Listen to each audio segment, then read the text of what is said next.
Não me lembro de alguma vez ter publicado algum vídeo, alguma entrevista na íntegra de um político guineense que não seja um vídeo feito por nós. Neste caso, o vídeo não é nosso, mas nós decidimos trazer este vídeo convosco porque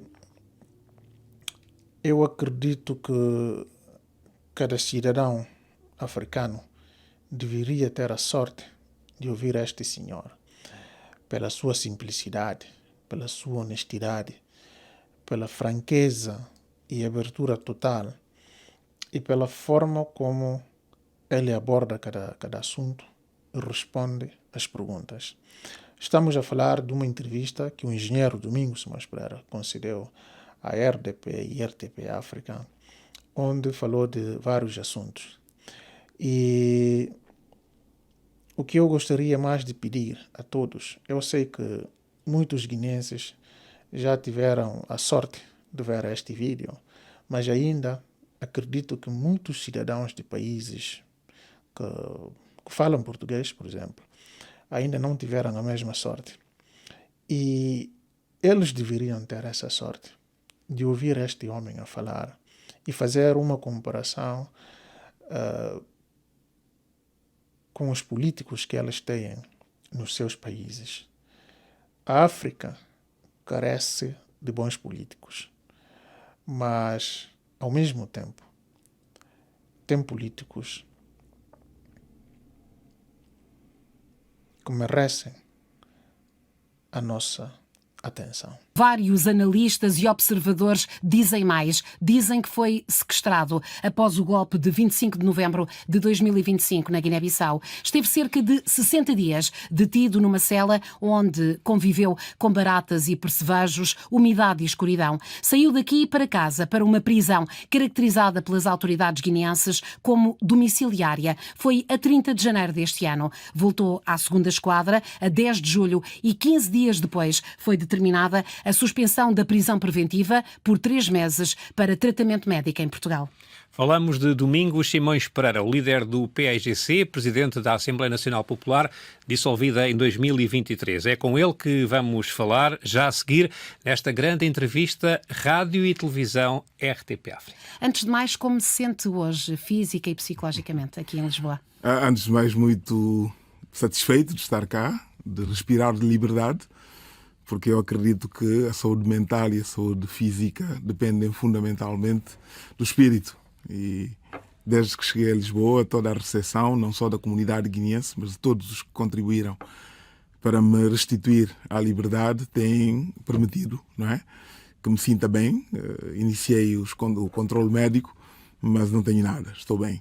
Estou fisicamente bem, estou moralmente bem, espiritualmente ainda mais forte. Sempre foi muito discreto em relação às condições em que esteve detido na 2ª Esquadra, mas quem partilhou este espaço consigo diz que as condições, sobretudo na primeira permanência na 2ª Esquadra, as condições eram muito, muito deficientes. É assim? Eram difíceis, eram muito difíceis. Era a minha primeira experiência, não tinha como comparar, mas de facto eram difíceis, porque havia ratazanas, havia tudo isto, não é? Mas eu tento relativizar porque reconheço que as pessoas que encontramos lá, os guardas prisionais, os funcionários da instalação, fizeram tudo o que era humana e tecnicamente possível para nos proporcionar o melhor possível, não é? E, portanto, temos sempre esta ambivalência entre reconhecer a gravidade da situação e agradecer o esforço que vimos outras pessoas fazerem para nos acomodarem, não é? O Domingos teve acesso regular a advogados, médicos, medicação, alimentação e até também contacto com a família? Na primeira detenção, levei mais de 48 horas sem qualquer contacto. Depois a família, sim. Assistência médica, entre aspas, sim. Ou seja, os medicamentos de que eu precisava tinha acesso através de um gabinete da assistência jurídica nenhuma. Nunca conseguiu falar com os seus advogados? Os primeiros 64 dias nunca houve nenhum contacto com os advogados, não sabia porque é que estava preso, quer dizer, podia imaginar, mas não havia nenhuma acusação formal. Estava sequestrado, estava atirado para uma cela e aguardava.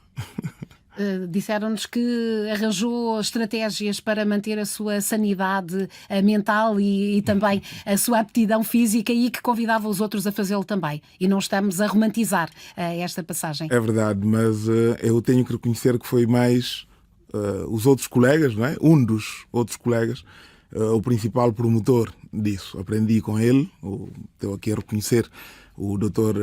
Roberto Imbesba, e o outro é o Otávio Lopes. Muito rapidamente compreendemos que era necessário criar uma rotina. Estavam na mesma cela? Tinham contacto uns com os outros? Nos primeiros 30 e muitos dias estivemos os três juntos. E como é que era a cela? Como era a cela?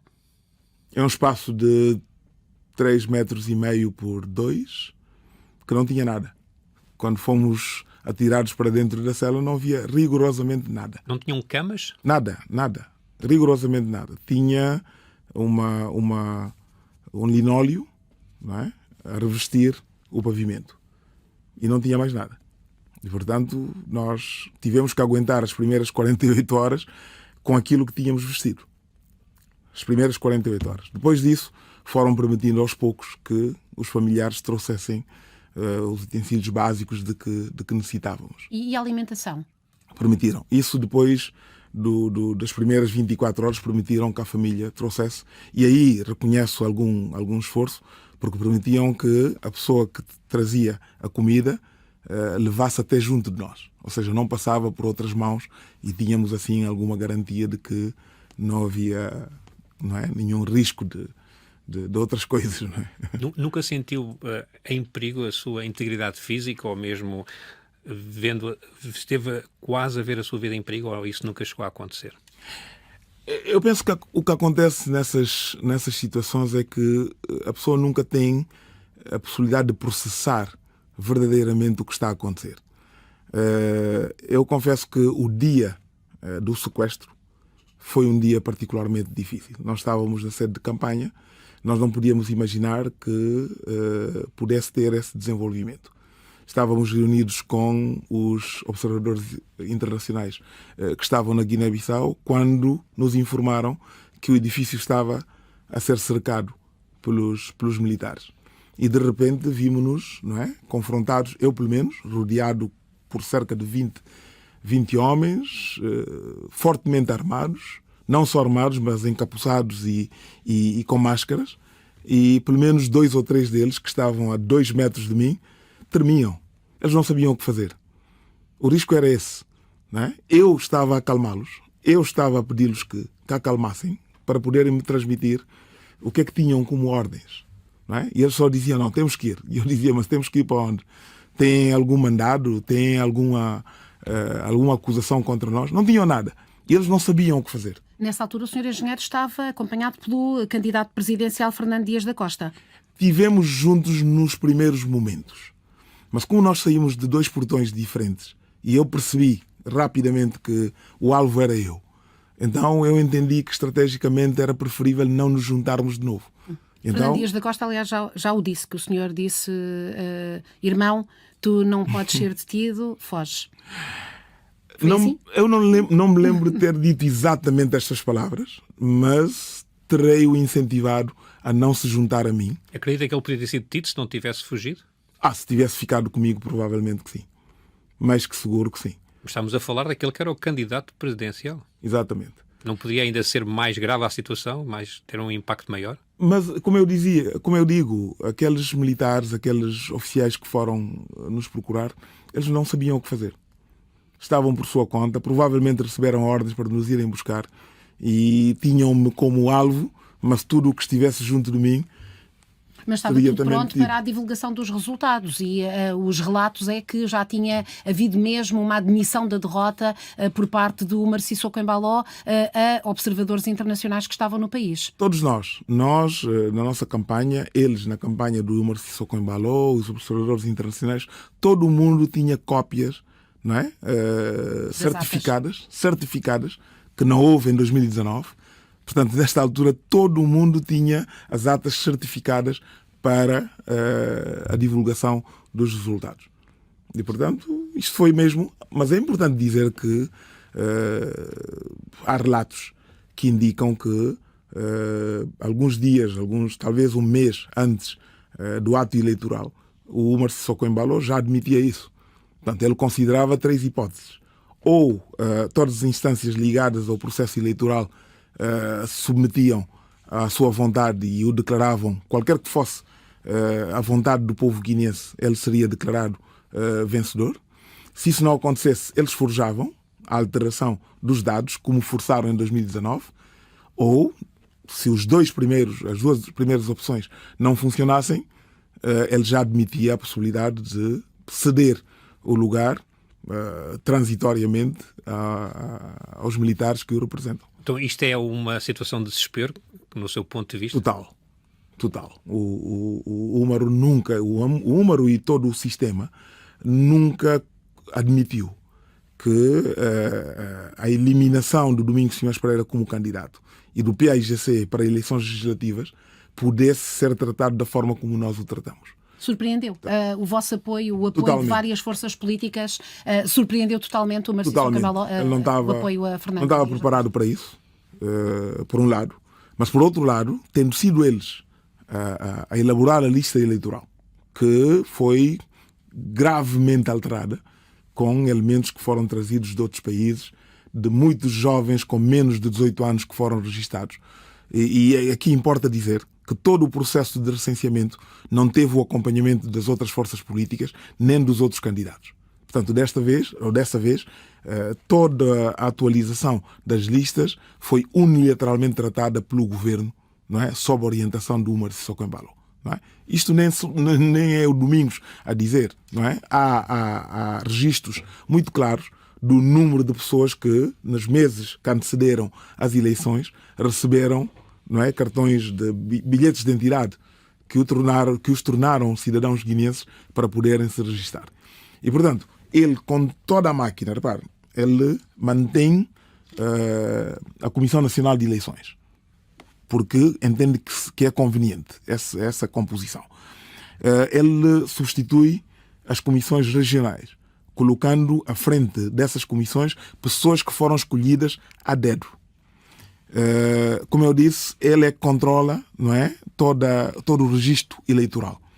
Pela primeira vez, desde que houve a abertura democrática, não é, os boletins de voto foram impressos no país. E, portanto, nenhum controle sobre o número impresso, sobre a qualidade dessa impressão. Portanto, com este conjunto de elementos, ele assumiu que os riscos estavam controlados.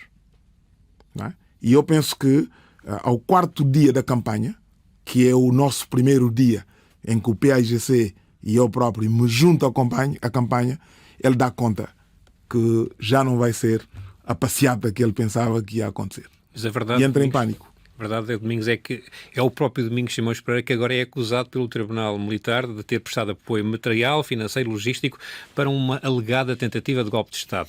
Como é que vai fazer para provar, obviamente, que isto foi uma versão completamente mal montada e que a versão que acaba de contar é que é real? Eu não sei se eu serei capaz de provar. Eu estou mais preocupado que o povo guineense acredite na versão que todos conhecemos, não é? Que todos conhecemos. Repare, em 2 minutos falar desse processo. Como eu disse, primeiros 64 dias não há nenhuma acusação.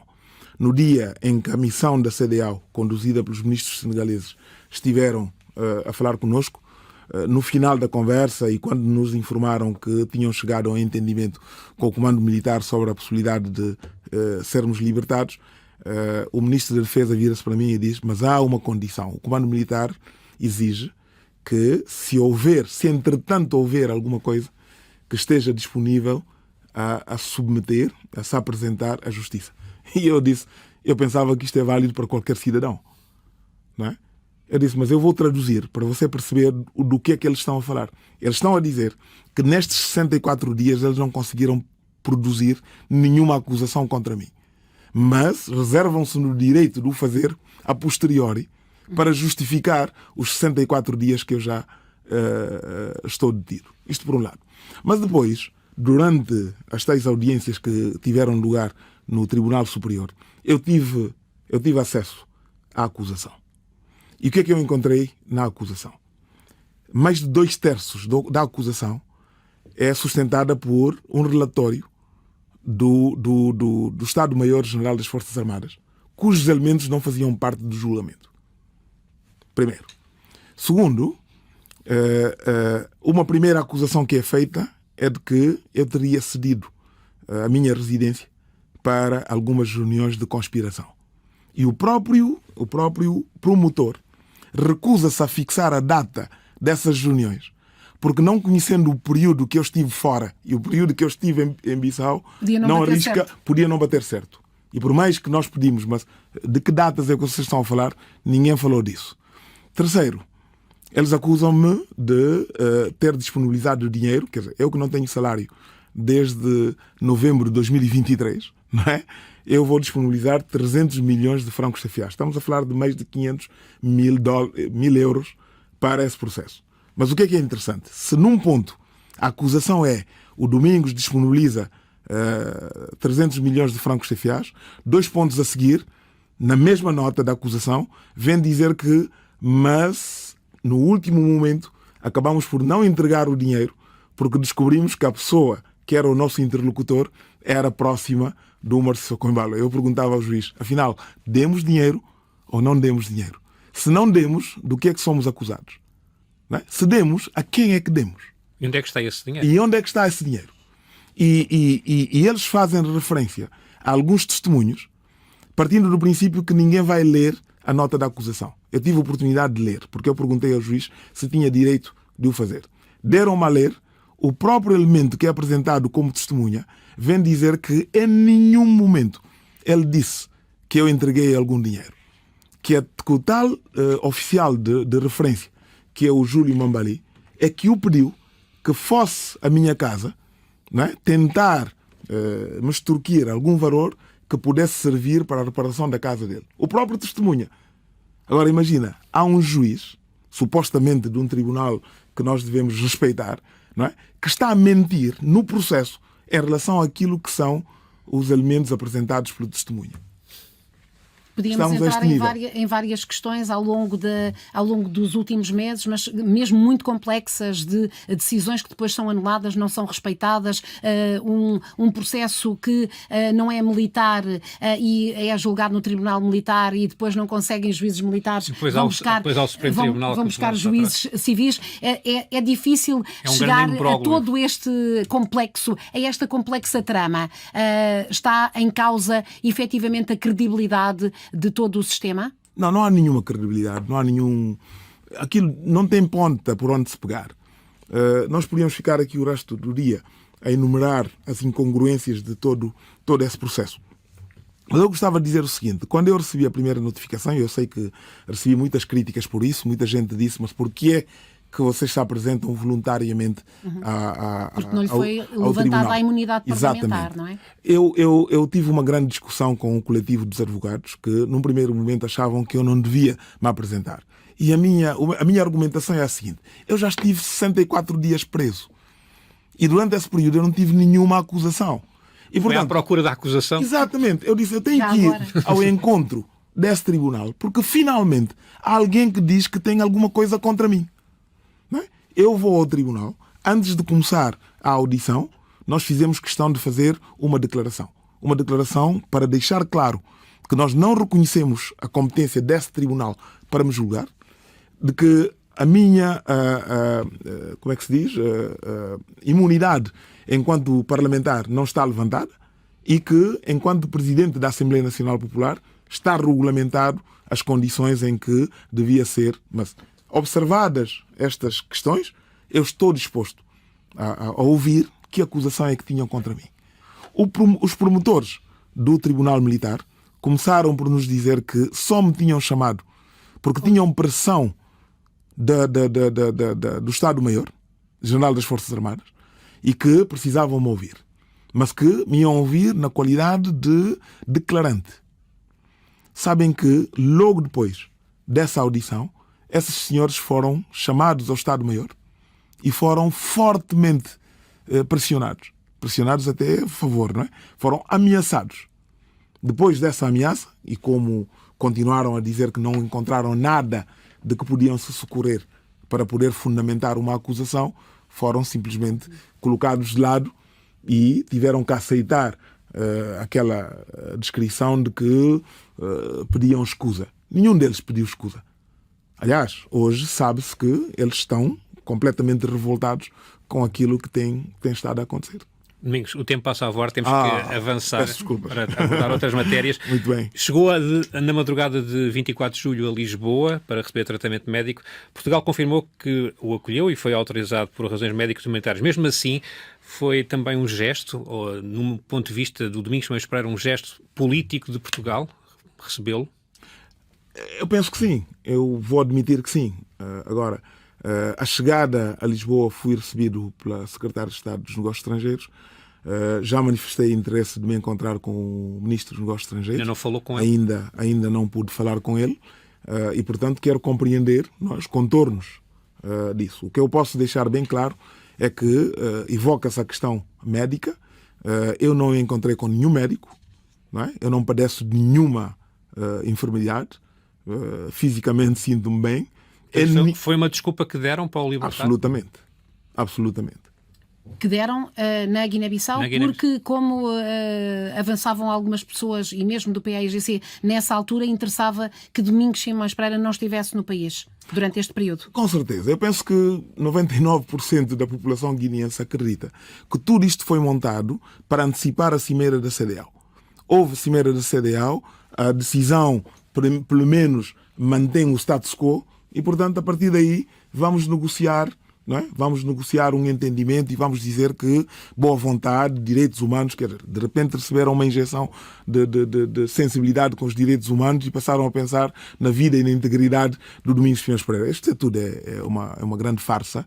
É uma grande farsa. Eu, dentro de mim, acredito que em algum momento, seja a União Europeia, seja Portugal, terão tocado na palavra-chave. Mencionaram sanções. Falaram de restrições em relação ao movimento das pessoas que estão envolvidas, falaram do controle dos ativos financeiros que eles têm, e isso é muito sensível. E provavelmente por isso vamos dar um sinal de boa vontade, vamos dizer que por questões humanitárias, situação de saúde, vamos dar-lhe uma oportunidade. Eu estive sempre bem. Todos os dias da minha presença na segunda esquadra, eu recebi o diretor que me perguntava como é que se sentia, eu sempre disse, não tenho nenhuma queixa.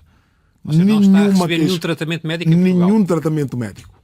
Rigorosamente nenhum. Porque sempre me senti bem, sempre cuidei da minha saúde, não tenho nenhuma queixa em relação não só à saúde física, como eventualmente à saúde moral. A não ser que eu esteja maluco e não saiba, não é? Continua a acompanhar aqui em Lisboa a atividade política, reúne com os órgãos do partido, com os parceiros políticos e com a comunidade guineense? Absolutamente. Desde já lanço aqui uma nota de reconhecimento por aquilo que tem sido o trabalho da nossa diáspora, mas desde que cheguei, desde que fui retirado do sequestro e sentindo-me em liberdade, voltei a presidir aos órgãos do partido, que se reúnem por via que as tecnologias nos permitem. Porque as sedes dos partidos estão encerradas, não é? São sequestradas. Mas o comunicado que lhe permitiu vir fazer o tratamento de Portugal também fala de que não podia manter nenhuma vida partidária ou política durante estes 90 dias. Para mim isso é completamente inexistente, inútil, inconstitucional e ilegal. Mas mesmo que partisse do princípio que, por uma questão de respeito das autoridades portuguesas ou quem tiver feito a intervenção para a minha libertação, eu penso que ninguém ignora que no dia seguinte à minha chegada cá, houve um pronunciamento da Vara Crime do Supremo Tribunal de Justiça a dizer claramente no seu acórdão que o Tribunal Militar Superior não tem competências para tratar deste assunto. E, portanto, houvesse alguma dúvida sobre isso, eu já me sentia uma pessoa livre, na posse de todos os meus direitos e liberdades, E penso que essa decisão vem confirmar esse estatuto. Apesar disso, na madrugada, à chegada a Lisboa, disse que precisava primeiro de sentir como é que aquilo tinha sido possível e qual era o seu campo de manobra. Por respeito, eu não sabia a que autoridades me dirigir. Continuo a não saber exatamente que nível de intervenção é que houve, mas eu penso que se Portugal, para preservar a minha integridade e para me restituir a liberdade, teve que tomar alguma disposição, algum compromisso, eu penso que as autoridades portuguesas tiveram tempo suficiente para me pôr ao corrente dessa situação, porque ninguém espera que eu respeite algo de que não tenha conhecimento, não é? Domingos, qual é a sua posição sobre o referendo marcado para o próximo dia 30 de agosto na Guiné-Bissau, onde alegadamente se está a tentar alterar a Constituição profundamente com um modelo de governação onde os poderes presidenciais vão ser mais reforçados? Que leitura é que faz, primeiro que tudo, deste referendo? Não há referendo nenhum. O referendo é uma consulta popular que, de acordo com a nossa Constituição, só tem legitimidade se é promovida pelo povo guineense, através da Assembleia Nacional Popular. O que vai acontecer no dia 30 de agosto é a continuidade do golpe de Estado que foi dado no dia 26 de novembro. Portanto, há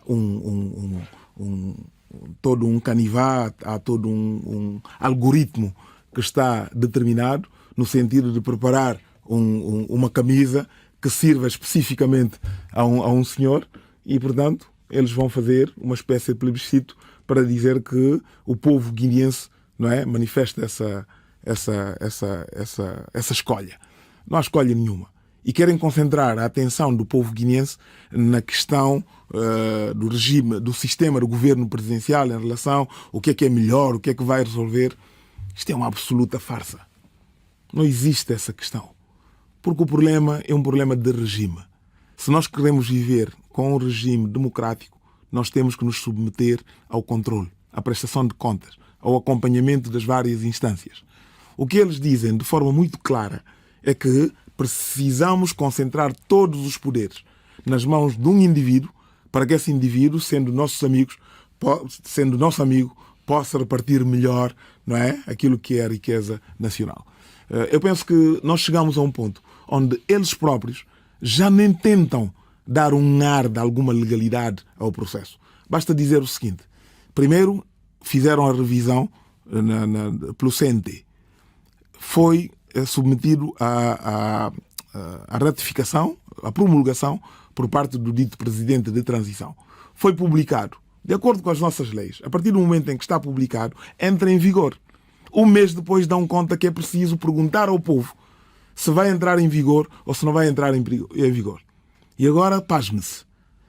Quando avançam para a preparação do referendo, dão conta que há artigos que fazem parte da lei eleitoral ou da lei do referendo que não lhes convém.